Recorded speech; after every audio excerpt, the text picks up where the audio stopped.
Eneritz Zabareta, Euskal Hirigune Elkargoko hizkuntza politika zuzendaria, eskerrik asko gure artean izateagatik. Bai, mire esker zuai, gomita egiteagatik.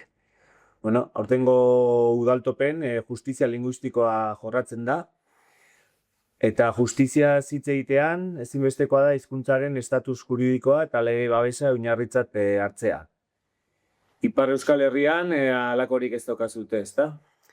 Bai, hori da, justizia linguistikoaz hitz egiten dugularik, bi kontzeptu juridiko mobilizatzen ditugu. Lehena, hizkuntza eskubideen egikaritzea edo ezagupenan oinarritzen da. Eta hor, badira harreman juridiko batzuk, eskubide desberdinen arteko, oreka baten artean. Izan daiteke, adibidez, herritarrek euskarazko harreman eta zerbitzuak ukateko eskubidea, eta parean beste eskubide batzuk, adibidez, enplegu publiko batera berdintasunean iristeko eskubidea, eta eskubide desberdinen arteko talka horretan kontziliazio printzipio bat aplikatu behar da, epaileek aplikatzen dute, eta hor dena da oreka bat edo proportzionaltasun bat bilatzea, hizkuntza eskubidearen eta beste eskubideen artean. Eta horrek hainbat eztabaida piztu ditu, batipat hegoaldean hizkuntza eskakizunen inguruan.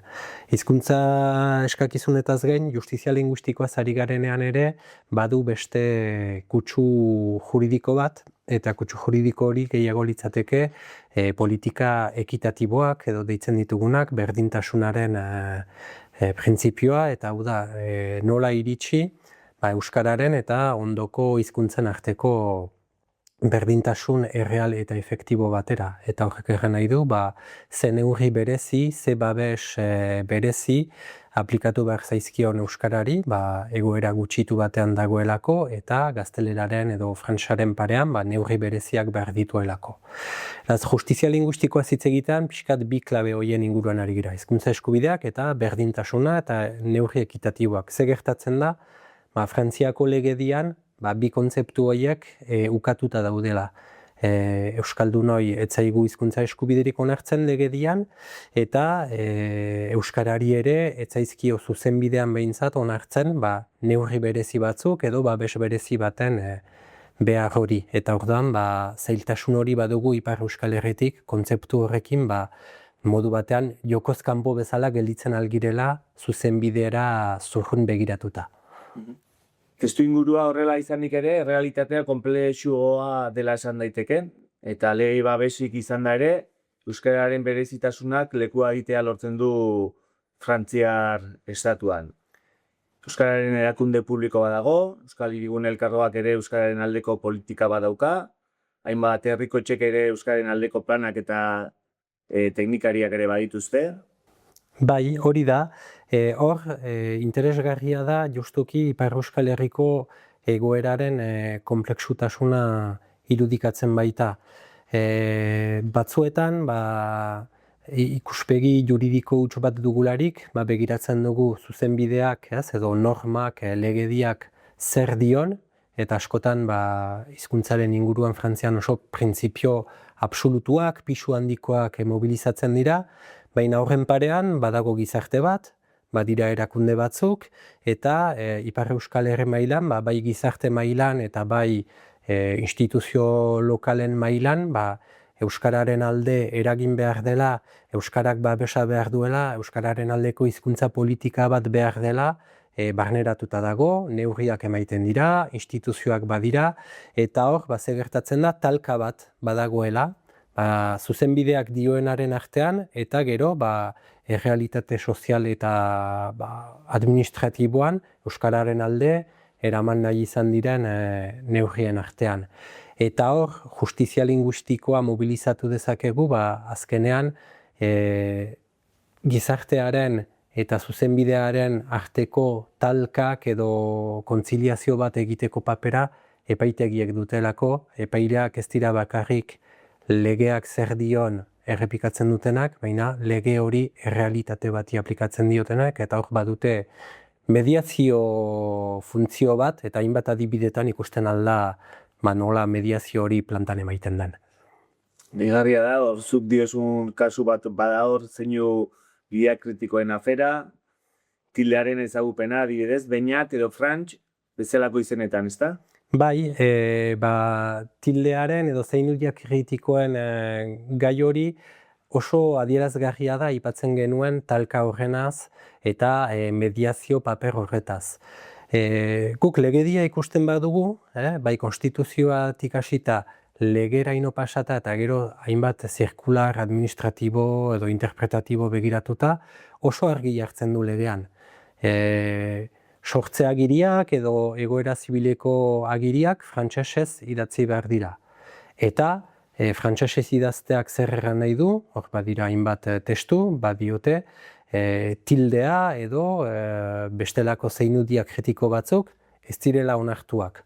Administrazioak badu arau bat, non dion, frantses alfabetoa hau da, hauek dira frantsesez erabiltzen diren hizkiak, hauek dira frantsesez erabiltzen diren zeinudia kritikoak, eta beraz, zerrenda horretan ez daudenak, ukatuta daude. Enearekin, lege horiek begiratzen baditugu, enea ukatuta dago, ez dago baimenduta. Baina, auzibide batzuk izan direlarik, edo Beñat, edo Frantz, edo bestelako izenak agiri ofizialetan ezagutuak izaiteko gizan, epaileek lege horiek hartu dituzte eta onartu dute tildea idaztea. Eta orduan, zergatik egin dute hori, lehen erraiten ginuenarengatik. Gizarte mailan erabat onartuta dago euskarazko tilde horiek erabilializatea, ezin egon sozial bat sortu dezake gai oso garrantzitsua ez den baten inguruan, eta orduan epaileek zer egin dute, haien legeak interpretatzeko boterea erabili, eta juristek esaten dugu interpretazio eraikitzaile bat sortu dutela, eta naiz eta legeak ez esan, haiek onartu dute Beñat tildearekin idatzializatea sortze agiri batean. Orduan, Beñat, Ekine, edo antzekoak, frantsesez idatzita dagoen iritzia hori eneak ere badu?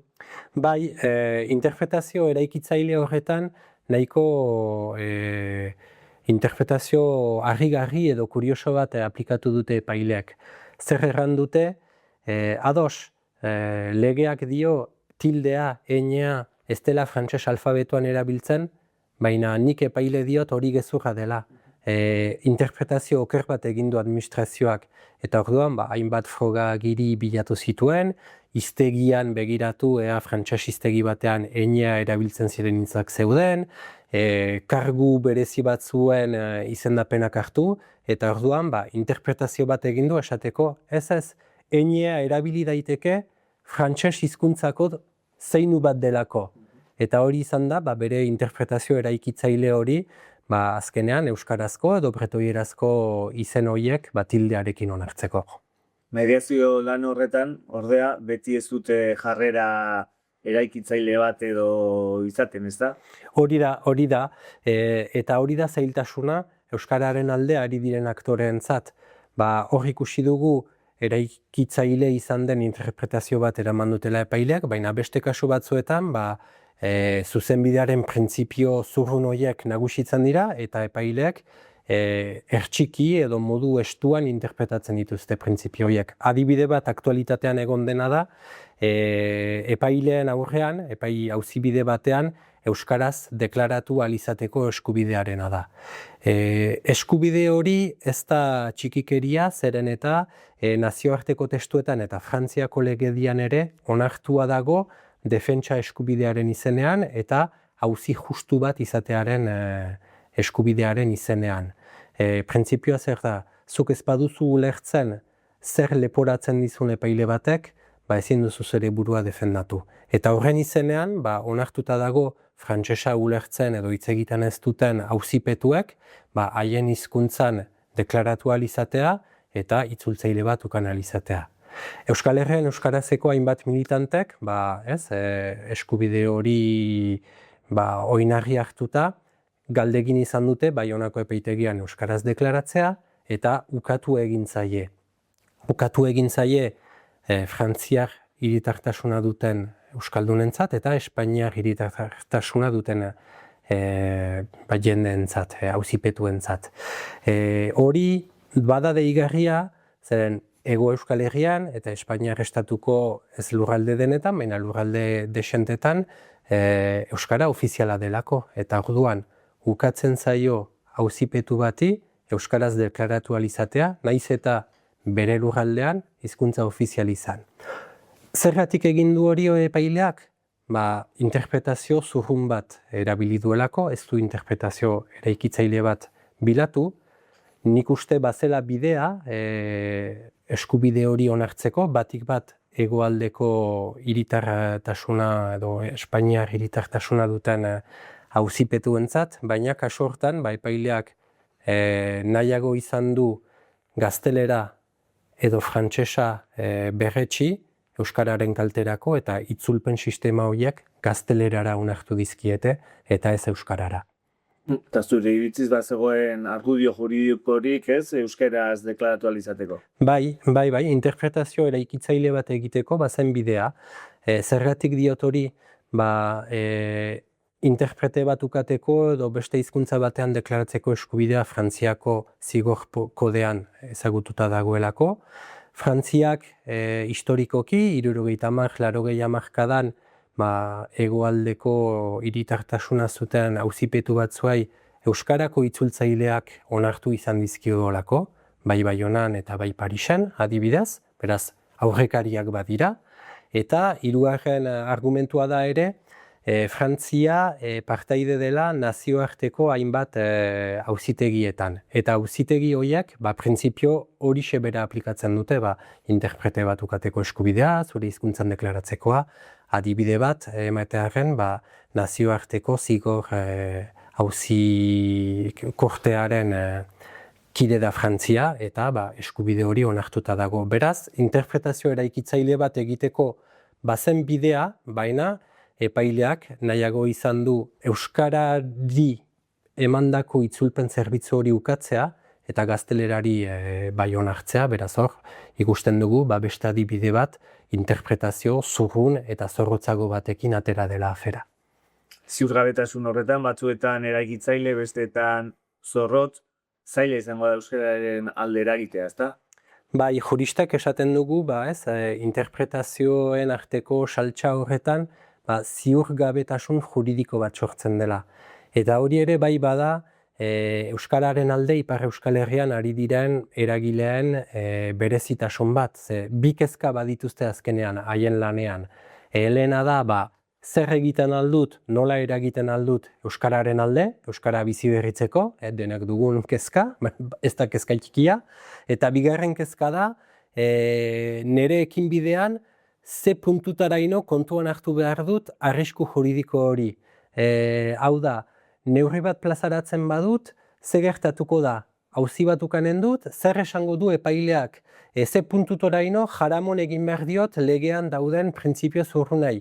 Ze puntutaraino ausart izan behar naiz eta intzina joan behar dut euskararen aldeko neurriak emanez eta ikusi zea interpretazio eraikitzaileak dauden. Hor, bi ezaugarri horiek ematen diote berezitasun bat Ipar Euskal Herrian euskararen alde ari diren teknikari, aktore, agintari eta militanteai. Eskerrik asko Neritz, onaino eta orain Jon eta Joserekin jarraituko dugu. Bai, mire esker eta haiek erakutsiko dute konkretuki nola egiten duten, bi printzipio horien artean igeri egiteko eta nola haien jardunean euskararen alde eragiten duten testuinguru juridiko horretan.